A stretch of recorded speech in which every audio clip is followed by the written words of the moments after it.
नमस्कार मंडळी, मी अश्विनी महेश पाटील पाटील किचन ब्लॉगमध्ये तुमच्या सगळ्यांचं स्वागत आहे। आज मी तुम्हाला सुक्कं कारलं फ्राय कसं करतात ते दाखवणार। त्याचप्रमाणे अगदी कडू लागत नाही आणि त्या पद्धतीने कसं बनवायचं ते सर्व मी व्हिडिओमध्ये दाखवणार। त्याकरता व्हिडिओ संपूर्ण बघा, कुठेही स्किप करू नका। अशा पद्धतीने कारल्याची रेसिपी तर कोणी दाखवली नसेल अशी ही रेसिपी आहे। तर चला आपण आपल्या रेसिपीला सुरुवात करूया। तर कारलं फ्राय करण्यासाठी मी सर्वप्रथम ही 4 कारली घेतली आहेत।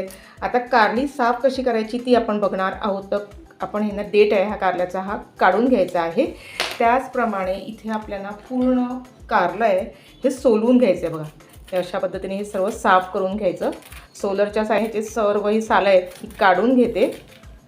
आज अगदी ना झटकेपट बनणारं असं हे कारलं आहे आणि टेस्टी लागतं, जास्त कडू देखील लागत नाही।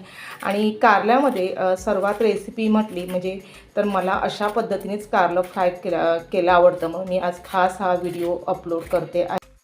कारल्याची सालं आहेत ना ही सर्व काढून घेतली आहेत। आता कारलं आहे हे मध्ये आपल्याला अशा पद्धतीने चिरून घ्यायचं आणि ह्यातल्या सर्व बिया आहेत ना ह्या आपल्याला चमच्याच्या साह्याने सर्व काढून घ्यायचे आहेत। अगर जर का कारलं अशा वेळेस ना कधी कधी इथे पिकलेलं असतं तर ते सुद्धा तुम्ही इथे वापर करू शकता।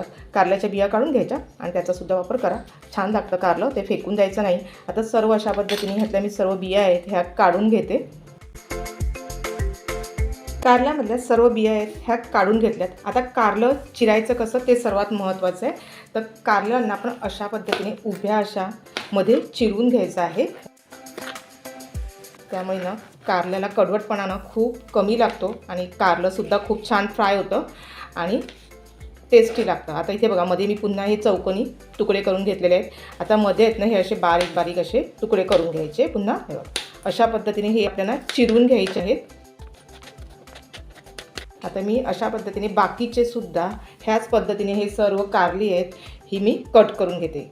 सर्व कारली आहेत मी कट करून घेतल्यात आणि अशी उभी अशी पातळ अशी आपण अशी चिरा करून अशा मध्ये घेतल्यात। अशा पद्धतीनेच आपल्याला कारली कट करायची। सगळ्यात महत्त्वाची ही टिप आहे की आज मी कारलं सुक्कं बनवणार, त्यासाठी ना अशा पद्धतीनेच कारलं कट करायचं आहे। आता इथे आपण थोडंसं मिठाचा वापर करणार आहोत। त्याचं पाव चमचा मीठ घालते। त्याचप्रमाणे थोडीशी आपल्याला एक हळद घालायची आहे आणि सर्व हे आपल्याला मिक्स करून घ्यायचं आहे। असं एकदम असं एकजीव झालं पाहिजे अशा पद्धतीने आपल्याला हे मिक्स करून घ्यायचं आहे, जेणेकरून हे सर्व कारल्याला ना हे मीठ आहे हे व्यवस्थित लागलं पाहिजे। अशा पद्धतीने सर्व मी मिक्स करून घेते। आता इथे कारल्याला व्यवस्थित मी मीठ लावून घेतलेलं आहे, अगदी चोळून असं कारल्याला मीठ लावून घेतलं। आता इथे ना एक मी चाळणी घेतली आहे। ह्या चाळणीवर आपण सर्व हे कारलं आहे हे काढून घ्यायचं आहे। हे 15 मिनिटासाठी आता हे कारलं आहे हे आपण बाजूला ठेवून देऊ। 15 मिनिटं झाली आहेत आणि कारल्याला बघू शकता तुम्ही इतकं पाणी सुटले आहे बघा। अशा पद्धतीने त्याला ना आपण पिळून घ्यायचं बघा, इतकं पाणी हे निघतं आणि सर्व हे पाणी आहे आता आपल्याला हे काढून घ्यायचं आहे आणि एक पाणी स्वच्छ आपल्याला धुवून घ्यायचं आहे। सर्व चाळणीमध्ये कारलं ठेवलं होतं का तर इथे बऱ्यापैकी ना हे पाणी आहे तुम्ही बघू शकता, ह्याला पाणी सुटतं आणि बऱ्यापैकी ह्याला पाणी बाहेर पडतं। त्याच्यासाठी मी अशा पद्धतीने ह्या चाळणीमध्ये हे कारलं काढून ठेवलं होतं। कारलं आहे हे मी एका पाणी स्वच्छ धुवून घेतलं, त्यानंतर पिळून घेतलं, मतलब जेवढं पाणी होतं तेवढं सर्व काढून घेतलं आहे। आता इथे आपल्याला काय करायचं, थोडंसं इथे मिठाचा वापर करायचा आहे। मीठ अगोदर आपण घातलेलं होतं त्याच्यामुळे ना आपण थोडंसं पुन्हा मीठ घालायचं आहे, कारण आपण त्याचं कारलं पुन्हा आपण धुवून घेतलेलं आहे त्याच्यामुळे थोडंसं पुन्हा मीठ घ्यायचं आणि मीठ आहे ना हे थोडंसं कारल्यामध्ये शोषलं जातं, त्याच्यामुळे मिठाचं प्रमाण आहे तुम्ही तुमच्या आवश्यकतेनुसार घालू शकता। त्याचप्रमाणे मी अगदी एक अर्धा चमचा इथे साखरेचा वापर केला आहे। साखर तुम्हाला पाहिजे असेल तर घाला, नाही घातली तरी सुद्धा चालेल, इथे ऑप्शन आहे। आता हे मीठ आहे आणि कारलं आहे हे आपल्याला मिक्स करून घ्यायचं आहे।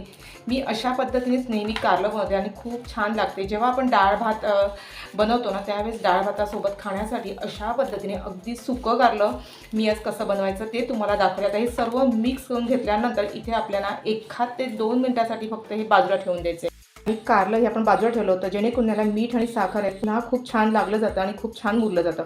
आता हे कारलं आहे आपल्याला फ्राय करून घ्यायचं आहे। कारलं फ्राय करण्यासाठी मी एक पॅन घेतलेला आहे। पॅनमध्ये फक्त अर्धा चमचा इथे मी तेल घातलेलं आहे। तेलाचा वापर इथे आपल्याला खूप कमी लागतो। आता इथे 1 टेबलस्पून इतकं जिरं घालते जिरं घातल्यानंतर तेलावर थोडंसं आपण परतवून घ्यायचं, म्हणजे खरपूस असा थोडासा कलर येईल ना लाल, तोपर्यंत असं परतवून घ्यायचं. इथे ना कारल्याचं आपण सुकं कारलं दाखवलं आहे. अशा पद्धतीने ना बऱ्याच जणांना नक्कीच आवडेल. त्याचप्रमाणे कारलं हे थोडंसं कडू तर असतंच, म्हणजे किती आपण कारल्याचा कडवटपणा घालवायचा म्हटलं तर तो कडवटपणा काही जात नाही. पण ह्या प्रोसिजरने बऱ्यापैकी कारल्याचा कडवटपणा निघून जातो. आता हे जिरं आहे, तुम्ही बघू शकता थोडंसं कलर चेंज झालं आहे. त्यानंतर आपण इथे घालायचं जे कारलं सर्व घालून घेते. इथे ना कुठलेही मसाले वगैरे आपल्याला लागत नाही. अगदी इतक्या सोप्या पद्धतीने हे कारलं आहे हे बनून रेडी होतं. सर्व मिक्स करून घेऊया.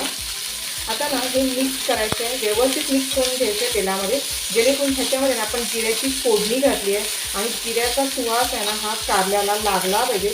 इथपर्यंत आपल्याला 1 मिनिट आपल्याला हे परतवून घ्यायचं आहे. ह्याबद्दल सुद्धा मी कारल्याच्या खूप छान छान अशा रेसिपी अपलोड केल्या आहेत. भरलेली कारला फ्राय कसं करायचा, अशा खूप छान छान व्हिडिओ अपलोड केले आहेत. व्हेज नॉनव्हेज रेसिपी आहेत, त्याचप्रमाणे स्वीट डिश आहेत. सणासुद्धाला जेवढ्या आपण रेसिपी अपलोड करतो ना तेवढ्या सर्व मी रेसिपी अपलोड करत असते. अजून कोणी जर का चॅनल नवीन असेल आणि जर सबस्क्राईब नसेल केलं तर ते करून घ्या. बाजूला बेल बटन देखील दाबायला विसरू नका, कारण खूप छान छान असं तुम्हाला ना घरगुती आणि साध्या सोप्या मसाल्यामध्ये तुम्हाला रेसिपी बघायला मिळतील. आणि एक ना लाईक आणि बाजूला हाईटचं बटन आहे ते देखील दाबायला विसरू नका. आता हे बघू शकता 1-2 मिनिटांसाठी मी तेलावर मस्त असं हे कारलं आहे हे परतून घेतलेलं आहे. थोडंसं असं कारल्याचा ना हा कलर चेंज होतो तोपर्यंत आपल्याला परतवून घ्यायचं आहे. आता इथे ना आपल्याला मंद आचेवर हे झाकण ठेवून कारलं आहे हे आपल्याला शिजवून घ्यायचं आहे. आपण झाकण खोलून बघूया आणि आपण पुन्हा ना मिक्स करून घ्यायचं आहे, जेणेकरून हे कारलं आहे ना हे पॅनला लागू नये म्हणून 1 मिनिटासाठी पुन्हा हे आपल्याला परतवून घ्यायचं. आणि त्यानंतर पुन्हा इथे आपल्याला झाकण ठेवायचं आहे. आणि हे कारलं आहे बघू शकता अजून शिजायचं बाकी आहे, त्याच्यामुळे पुन्हा आपण 1-2 मिनिटांसाठी पुन्हा हे कारलं आहे हे शिजवून घेऊया. झाकण ठेवून बघूया आणि कारलं आहे ना ते मस्त असं शिजलेलं आहे. आणि ह्या कारल्याला ना थोडासा असा लालसर कलर येतो तोपर्यंत आपण शिजवून घ्यायचा. आणि सर्वात महत्त्वाची टीप आहे ना, कारलं शिजवताना ना आपल्याला एक 2 मिनिटांनी ना सतत झाकण काढून आपल्याला एक चमचा फिरवायचा आहे. जर का तुम्ही झाकण काढून शिजवलं नाही तर ही कारलं आहे ना ते लगेच करपण्याची शक्यता असते. त्याचप्रमाणे व्यवस्थित शिजलं देखील जात नाही. आणि चमचा व्यवस्थित फिरवला तर हे कारलं आहे हे सर्व व्यवस्थित शिजलं जातं. हे सर्वात महत्त्वाची टीप आहे. आणि कारल्याचा कलर बघू शकता इतका वेगळा असा म्हणजे थोडासा असा चेंज होतो तोपर्यंत आपल्याला शिजवून घ्यायचं आहे. आता कारलं शिजलं कसं ते बघायचं आहे, त्यासाठी आपण काय थोडंसं कारलं आहे हे तोडून बघायचं.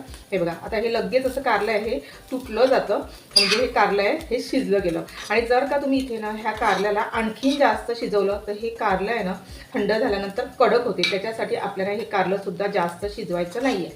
आणि जर का तुम्हाला असं आवडत असेल कडक कारलं तर तुम्ही नक्कीच थोडं जास्त शिजवा, म्हणजे हे कारलं आहे ना हे बऱ्यापैकी कडक होतं आणि कडू देखील लागत नाही. पण थोडंसं सॉफ्ट असेल ना तेवढं खायला खूप छान लागतं. डाळ भातासोबत सुद्धा तुम्ही अशा पद्धतीने हे कारलं बनवून खाऊ शकता. ज्यावेळेस आपण थाळी बनवतो म्हणजे डाळ भात बनवतो, त्याचप्रमाणे एखादी भाजी बनवतो, त्यावेळेस ना अशा पद्धतीने थोडंसं सुकं कारलंसुद्धा बनवायचं, खूप छान लागते. आणि जर का हा व्हिडिओ आवडला तर नक्कीच एक लाईक करा आणि भरपूर मित्र मैत्रीण नातेवाईकांमध्ये शेअर करा, जेणेकरून त्यांनासुद्धा असं अगदी न मसाले कुठलेही वापरता तुम्हाला कारलं कसं बनवायचं ते सुद्धा त्यांना माहिती मिळेल. आणि व्हिडिओ आवडल्यास अभिप्राय कमेंट बॉक्समध्ये कळवत जा. आणि चॅनल कोणी नवीन असतील तर सबस्क्राईब करा. अशाच व्हिडिओ एक छानशा व्हिडिओ. तोपर्यंत बाय बाय. स्वस्त राहा, सुरक्षित राहा आणि खात राहा. धन्यवाद. आजची सर्वात महत्त्वाची टीप आहे की कारलं तळताना मी जेवढ्या तुम्हाला टिप्स दिल्या आहेत, जेवढी मी या व्हिडिओमध्ये माहिती दिली आहे त्याच पद्धतीने हे कारलं बनवून बघा. अजिबात तुम्हाला कडू लागणार नाही. कारलं हे कडू असतं कारण त्याच्यात एक गुणधर्मच आहे की त्याच्यामध्ये कडवटपणा असतो, त्यामुळे थोडंफार असं हे कारलं हे कडू लागतं पण चवीला एकदम टेस्टी लागतं. अशा पद्धतीने नक्कीच करून बघा.